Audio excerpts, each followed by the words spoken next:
নীরমহল, রূপকথার রাজপ্রাসাদ। ত্রিপুরা ছোট্ট কিন্তু ঐতিহ্যে ভরা এক রাজ্য। পাহাড়, বনভূমি আর নদী ঝর্ণার সুরে ঘেরা এই রাজ্য বহু যুগ ধরেই রাজকীয় কাহিনীর সাক্ষী। সেই কাহিনীর মধ্যে সবচেয়ে আকর্ষণীয় অধ্যায় হল নীরমহল, জলের বুকে ভেসে ওঠা এক স্বপ্নের প্রাসাদ, যাকে দেখে আজও দর্শনার্থীরা মুগ্ধ হয়ে যায়।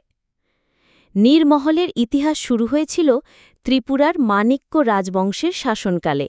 রাজা বীর বিক্রম কিশোর মাণিক্য বাহাদুর ১৯২৩ থেকে ১৯৪৭ ছিলেন সংস্কৃতিমনা, শিল্পপ্রেমী ও সৌন্দর্য পিপাসু এক শাসক। তিনি চেয়েছিলেন ইউরোপীয় রাজপ্রাসাদের মতো এক অনন্য কীর্তি তৈরি করতে, যা হবে রূপকথার মতো সুন্দর, আবার ভারতীয় স্থাপত্যকলার প্রতিফলনও বহন করবে। সেই ভাবনা থেকেই জন্ম নিল নীরমহল। রাজা স্থির করলেন এই প্রাসাদ স্থলভূমিতে নয়, হবে এক বিশাল হ্রদের মাঝখানে, যেখানে জলের সাথে স্থাপত্যের মেলবন্ধন ঘটবে। এই জন্য বেছে নেওয়া হল রুদ্রসাগর হ্রদ, মেলাঘর এলাকায় বিস্তৃত একটি মনোরম জলাশয়। নীরমহল নির্মাণে রাজা আর্কিটেক্ট আনালেন ব্রিটিশ কোম্পানি মার্টিন অ্যান্ড বার্নসকে। ১৯৩০ সালে কাজ শুরু হয় এবং প্রায় ৯ বছর পর ১৯৩৮ সালে প্রাসাদের নির্মাণ সম্পূর্ণ হয়। নীরমহলের স্থাপত্যশৈলী মুঘল ও রাজস্থানী কেল্লার আদলে তৈরি। সাদা পাথর, চুন ও চুনসুরকির কাজে গড়া এই প্রাসাদ যেন হ্রদের বুকে ভেসে ওঠা রাজহাঁসের মতো। পুরো প্রাসাদটি দুটি ভাগে বিভক্ত: ১. রাজপরিবারের বাসস্থান অংশ, ২. সাংস্কৃতিক ও বিনোদন অংশ। প্রাসাদে রয়েছে নাট্যমঞ্চ, নৃত্যকক্ষ, অতিথিশালা, প্রার্থনা কক্ষ ও রাজকীয় সভাঘর। আবার আলাদা করে বন্দুক রাখার ঘর, মাছ ধরার ঘাট, নৌকাবাইচের স্থান ইত্যাদিও তৈরি হয়েছিল। হ্রদের জলে যখন চাঁদের আলো পড়ে, তখন নীরমহল সোনালি রূপে ঝলমল করে ওঠে।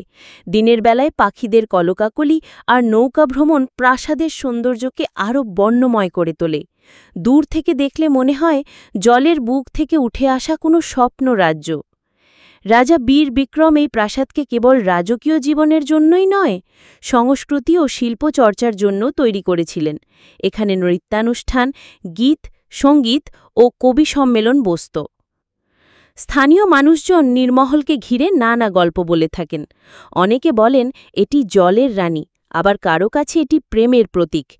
একসময় গ্রামীণ মানুষের ধারণা ছিল পূর্ণিমার রাতে নীরমহলের ভেতর দেবতারা এসে নৃত্য করেন। যদিও এগুলো লোককথা, কিন্তু এর মধ্য দিয়েই বোঝা যায় প্রাসাদটির প্রতি মানুষের আবেগ ও মুগ্ধতা কত গভীর। ১৯৪৭ সালে দেশ স্বাধীন হওয়ার পর এবং ১৯৪৯ সালে ত্রিপুরা ভারতের সাথে যুক্ত হওয়ার পর রাজপরিবার প্রাসাদ ছেড়ে দেন। ধীরে ধীরে এটি জনসাধারণের জন্য উন্মুক্ত হয়। বর্তমানে এটি ভারতের প্রত্নতত্ত্ব বিভাগের অধীনে সংরক্ষিত।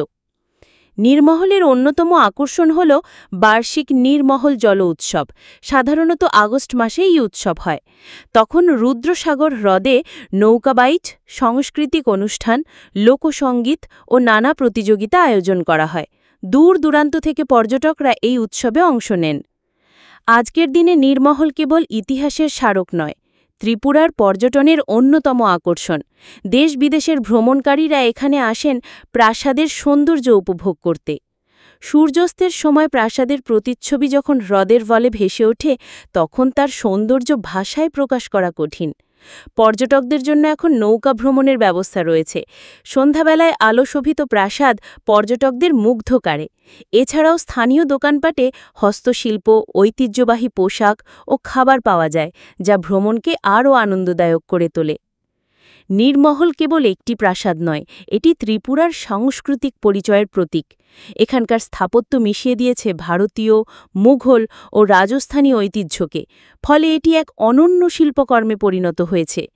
ত্রিপুরার মানুষ গর্বের সাথে নীরমহলকে তাদের রত্ন বলে মনে করেন। প্রাসাদটি তাদের ইতিহাস, ঐতিহ্য, সংস্কৃতি ও সৌন্দর্যের প্রতীক। নীরমহল যেন জলের বুকে জন্ম নেওয়া এক কবিতা। রাজকীয় কল্পনার স্পর্শে গড়ে ওঠা এই প্রাসাদ আজও ত্রিপুরার মণিমুক্তা হয়ে জ্বলজ্বল করছে। ইতিহাস, স্থাপত্য, লোককথা আর প্রকৃতির সৌন্দর্যের মিলনে নীরমহল সত্যিই এক অনন্য সৃষ্টি। যে কেউ একবার এখানে এলে বুঝতে পারবেন কেন একে বলা হয় পূর্ব ভারতের জলের রানী।